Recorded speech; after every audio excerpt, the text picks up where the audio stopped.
This is Miles Murphy. Make sure to check out Clemson Insider's most complete football coverage. Nobody does it better. All right, guys, welcome back to the TCI headquarters.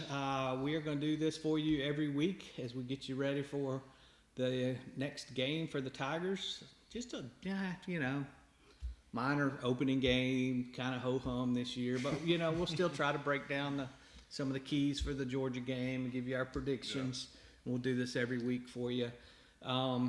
Davis, I'll start with you. What do you think one of the keys to this game is going to be? And I know what you're going to say, but I'm going to let you go with it. Line of scrimmage. I know that's shocking, right in the game of football. But really, I mean, Georgia's defensive line against Clemson's offensive line, just the size and talent that Georgia has. I mean, Dabo Swinney said it in his press conference Tuesday. Jordan Davis and Devontae White are pros. I mean, they could have been first or second round picks last year, right in the middle of that line, against a Clemson offensive line that has experience on the edges, and then with Will Putnam. But what are they going to do at center? And if they move Matt Bockhorst to center, are you really going to start a true freshman and Marcus Tate against that defensive front on that stage?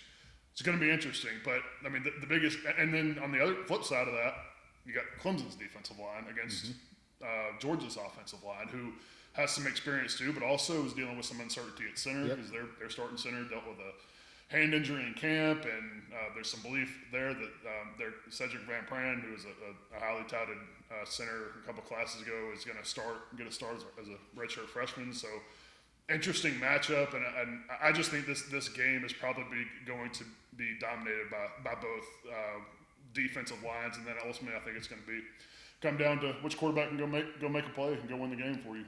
And the snaps, I mean, Clemson fans have seen it. I'm sure fans of all schools have seen it. Teams have lost games because of snaps. Yeah. So I think we're talking about center position being a little bit of a question mark for both teams.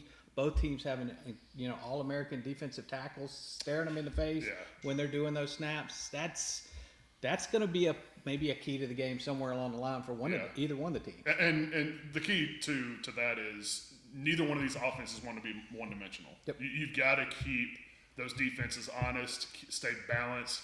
It's a lot easier said than done, though, when Clemson's going up against a Georgia defense that's been the best run defense in the country the last 2 years. So are you going to spend a lot of time trying to bang your head against the wall through the A and B gaps? Are you going to use more perimeter or get guys on the perimeter, maybe use some screens? And I think that's going to be part of Clemson's game plan, maybe the short passing game to use as an extension of the running game. I mean, Tony Elliott talked about that Monday when we talked to him.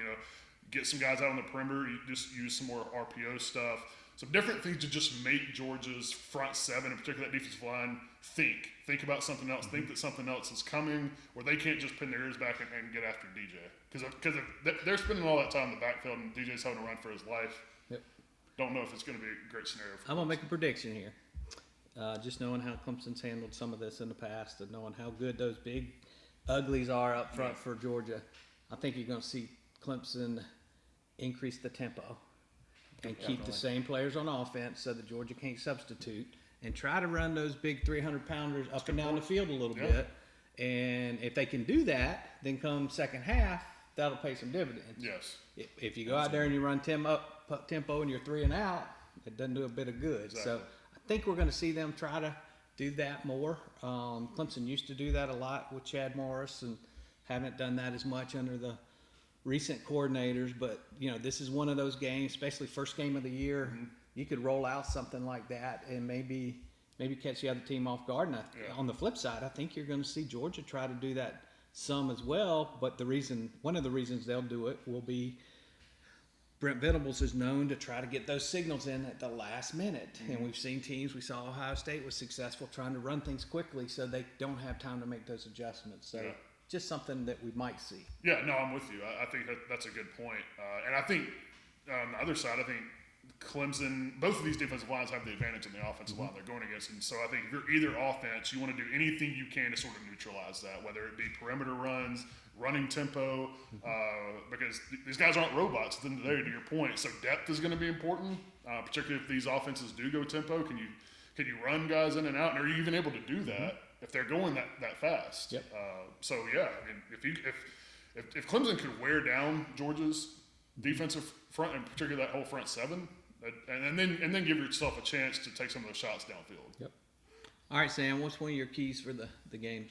I mean, coming in off the Ohio State loss, I think the two things that everybody was, the question marks they had was Clemson's offensive line and obviously the defense. For me, it's going to be Clemson's defense against Georgia's playmakers. And obviously they've had, some injuries, George Pickens, and then you've seen Eric Gilbert is away from the team because of personal reasons, and then they have another injury to another tight end and so on and so Dominic forth. Blaylock, another Yeah. receiver. Mm-hmm. Yeah. But as Dabo mentioned today, just because they're inexperienced, it doesn't really mean that they don't have talent. Clemson has been recruiting a lot of the same players that Georgia has, and Georgia has a lot of talent as far as offensive weapons are concerned. And I think one of the concerns for Clemson is not that the guys that have a cornerback. Dabo said today he's comfortable with the guys who have a cornerback, including Nate Wiggins, who he said is going to be a hell of a player. I think the thing is the depth at that position, because you can always have somebody who gets nicked or something like that. And when he was asked about Fred Davis today, he said, "Well, everybody's He said available." available. We So haven't heard that we're word not- all yeah. Available. I don't think anybody's really sure what Fred Davis' status is unless you're inside the program. But I mean that's definitely going to be something to watch for, just because Clemson's defense definitely has a chip on its shoulder after the way that things ended last season. That's for sure. And then they obviously have something to prove. And it'll be just interesting because you have, like I said, Georgia has more than capable playmakers, and then you have JT Daniels, who we haven't seen a lot of. You saw 3 or 4 games last year. Dabo when he spoke with reporters today, he touted his moxie. He mentioned the game against Mississippi State where he made 3 to 4 throws that were just perfect towards the end of the game. So he can make the throws. It's just about, can Clemson's defense rise to the occasion. And I think that's a big storyline worth watching, especially from a depth standpoint, just because we don't know about Fred Davis. I mean, Nolan Turner's a guy who had been nicked up with wearing a jersey, and in practice and all that. It just remains to be seen. And Dabo said everybody's available, so we'll see who's out on the field. But I think it comes down to the depth in the secondary for me, and if they're ready to rise to the occasion there. I think, and also another thing too is how are these quarterbacks going to perform on this day? Because I know. You stole my key. Oh, sorry. Well, go ahead. Go ahead. No, What a perfect you guys introduction. covered the big uglies and the same. I was going to say, to me, and it's going to be impacted by all the things you guys have already talked Right. about. Yeah. But to me, it's going to come down, or may come down to the quarterback play. We saw what DJ did at Notre Dame. Amazing. 40 points, 400 plus yards. We saw Daniels play well last year. So Georgia's confident that he played well late in the season. But I think it's going to come. I think both of those quarterbacks are going to have some pressure. Yes. Based on your key. I think that's fair. It's going to come down to how those quarterbacks make decisions when they're under pressure. Do Exactly. they make that mistake and throw that pick six, which in this game could be a difference maker? Yeah. Or do they just throw it, drop it off to Will Shipley or the running back, or eat the sack? Yeah.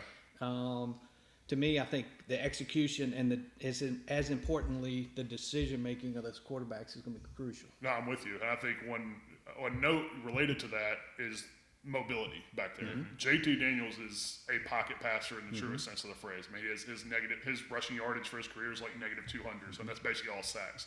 Where DJ, I think, has a better chance to extend things with his leg, get outside the pocket, extend plays down the field, and then that combined with the receivers that they have, if they, if Georgia's secondary has to cover those guys for 5-6 seconds, I like Clemson in that matchup. So yeah, I do. I think both of these teams are going to have a hard time running the ball. I think it's going to be left to both those quarterbacks to go make plays who can go win you the game. And I do think DJ's mobility and just the threat that he has to extend plays and the ability to do that, I think is going to work in Clemson's favor.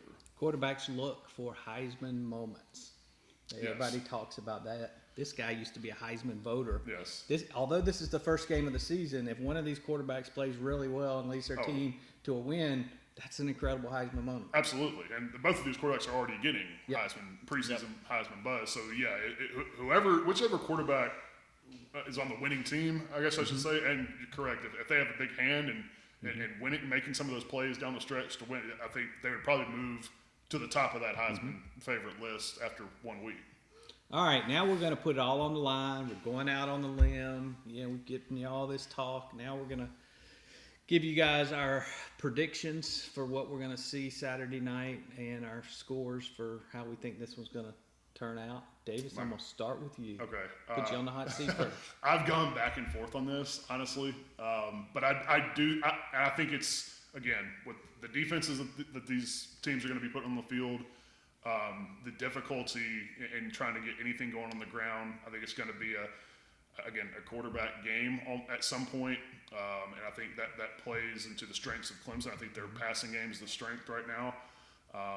And, I think ultimately, again, I think DJ, his ability to maybe make things happen when things break down around him more so than JT Daniels can do. I think it's going to be a lower scoring game than people might think. I think like low to mid 20s. So I think 26-20 Clemson. 26-20 Clemson. All right, Sam, you're on the hot seat. All right. So originally, I had originally had a higher scoring game, but kind of come to think of it, I mean, as Davis mentions, just the defensive aspect of things, and I think it's going to come down to really who can step up in the face of pressure. And I mean, we've already seen DJ step up in the face of pressure against Notre Dame. Obviously, they didn't win that game, but what he was able to do on such short notice and really, I mean, his first start and then come in and do that was just incredible. And it's going to come down to, it's cliche, but it'll come down to field position, it'll come down to turnovers, and it'll come down the line of scrimmage.